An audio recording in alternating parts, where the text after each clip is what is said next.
17대 대통령 선거가 있던 해인 2007년 1월 2일, 당시 원희룡 한나라당 의원이 서울 연희동에 있는 전두환 씨 집을 찾았습니다. 전 씨에게 세배를 올렸습니다. 한복을 차려입은 전두환 씨 앞에 큰절하는 그의 모습이 꽤나 인상적이었습니다. 그는 연희동 집을 나서면서 취재진에게 이렇게 말했습니다. 여러 가지 사정도 많이 겪으셨는데 아주 밝으시고 또 나라 걱정 많이 하시네요. 그래서 오늘 여러 가지 많이 좋은 얘기 들었습니다.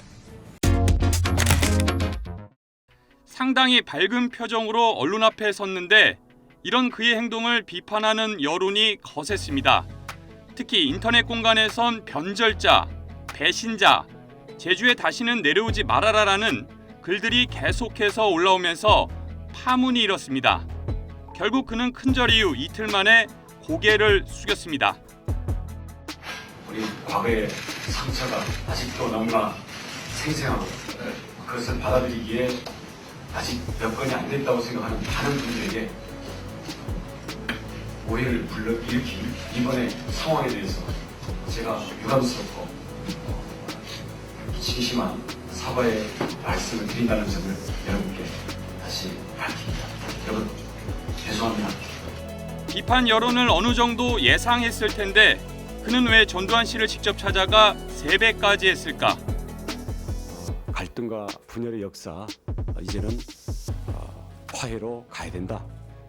그런 차원에서 나름대로는 용기를 내서 갔던 것이다. 그의 원희룡 의원은 한나라당 대선 후보 경선에 나섰지만 결국 보수 대선 후보의 양대 산맥이었던 이명박 박근혜 후보에 크게 밀렸습니다. 그 당시 원 의원은 남경필, 정병국 의원과 함께 남원정으로 불리며 개혁보수, 소장파라는 평가가 따라다녔습니다.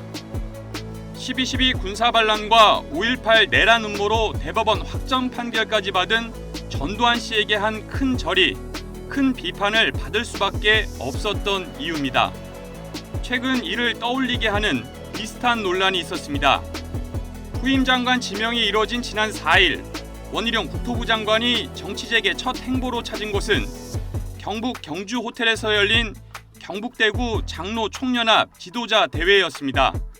강성 보수의 한 축이자 국민의힘에 상당한 영향력이 있다는 정가훈 목사 중심의 보수 기독교 집회로 전 목사가 이끄는 대한민국 바로 세우기 국민운동본부가 주최했습니다.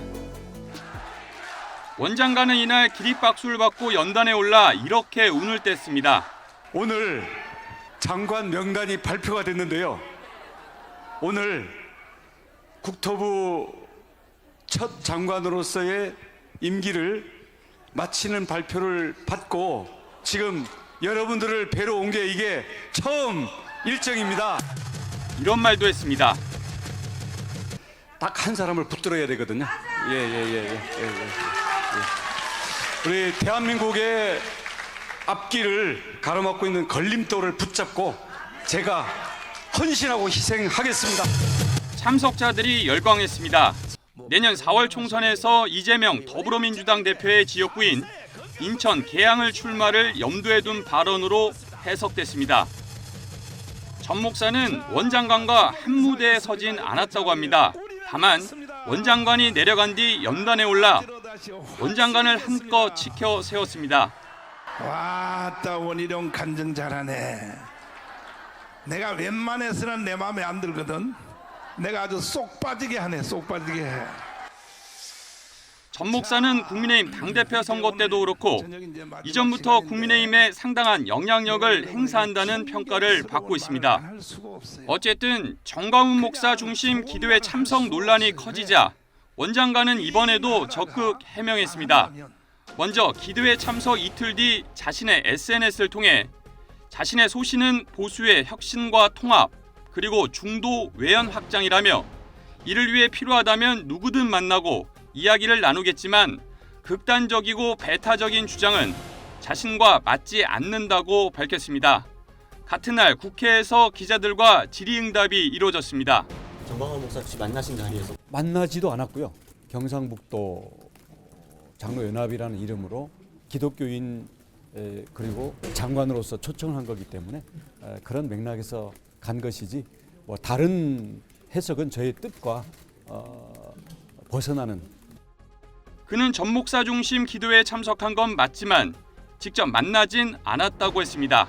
그런데 CBS 노컷뉴스는 확보한 영상을 통해 간증을 마치고 강연장을 빠져나온 원장관은 건물 밖으로 나가기 전 주변 관계자들의 안내를 받아 전 목사 대기실을 찾았다고 보도했습니다. 확보된 영상은 보수 유튜브 채널에서 촬영한 것입니다.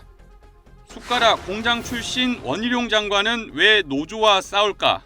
지난 5월 원장관이 건설 노조를 건폭이라고 계속 비판하며 싸울 때 쓴 기사 제목입니다. 여기서 그의 노동운동 이력과 정치 입문 과정을 소개한 적이 있습니다.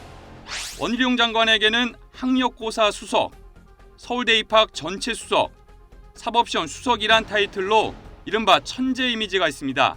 동시에 그는 대학 때 위장 취업으로 인천 숟가락 공장에 투입될 정도로 노동운동에 매진하기도 했습니다. 여러 노동 현장을 누빈 그는 구로공단은 최고의 인생 대학이라고 인터뷰를 통해 밝힐 정도였습니다. 그는 엄연한 현장 노동자 출신입니다. 이러던 그가 사법시험 수석에 짧게나마 검사 생활까지 한 뒤 2000년 총선을 앞두고 정계에 입문했습니다. 그를 영입한 건 이회창 한나라당 총재였습니다. 보수정당 내 젊은 개혁 인사라는 타이틀이 걸렸지만 이후 진보 정당으로부터 배신자랑 꼬리표로 보수정당 안에선 색깔론으로 계속 시달렸습니다. 그가 몸담고 있는 건 보수정당이니 진보 쪽보단 보수 쪽 확장이 더욱 절실했을 수 있습니다. 이런 와중에 2007년 처음으로 대권 도전에 나섰을 때 전두환 큰절 소동이 있었습니다. 원장관은 엄연한 차기 대선 주자입니다. 국민의힘 안에선 한동훈 법무부 장관, 홍준표 대구시장, 오세훈 서울시장 등과 경쟁해야 하는 상황입니다. 그의 과거 노동운동 경험과 이전 정치 이력으로 봤을 땐 이들보단 왼쪽에 있는 게 분명합니다. 이러니 당내 경선을 위해선 보수 쪽 지지가 필요하다고 생각할 수 있습니다. 애매하게 중도를 표방할 경우 양극화로 치닫고 있는 한국 정치 지형에선 성공하기 어렵습니다. 보수와 진보 양쪽에서 욕먹기 딱 좋은 게 한국 중도 정치 세력의 현실입니다. 원장관 입장에선 억울할 수 있습니다. 유독 그에게만 엄격하다고 느낄 수 있습니다. 그럼 전두환 큰절에 정가운 목사 중심 기도회 참석까지 왜 그가 하면 논란이 커지고 비판이 거셀까? 원장관이 기도회 참석 논란과 관련해 다른 해석은 자신의 뜻에서 벗어난다고 했지만 계속해서 다른 해석이 나오는 이유는 무엇일까? 그가 살아온 길 때문입니다. 그리고 그 길을 쭉 지켜본 국민들의 인식과 생각 때문일 것입니다. 국민이 생각하는 정치인 원희룡은 여전히 강경 보수보단 개혁적 이미지가 더 강해서일 것입니다. 그게 바로 그가 직접 사회 정치 이력에 뿌려놓은 경험의 씨앗입니다.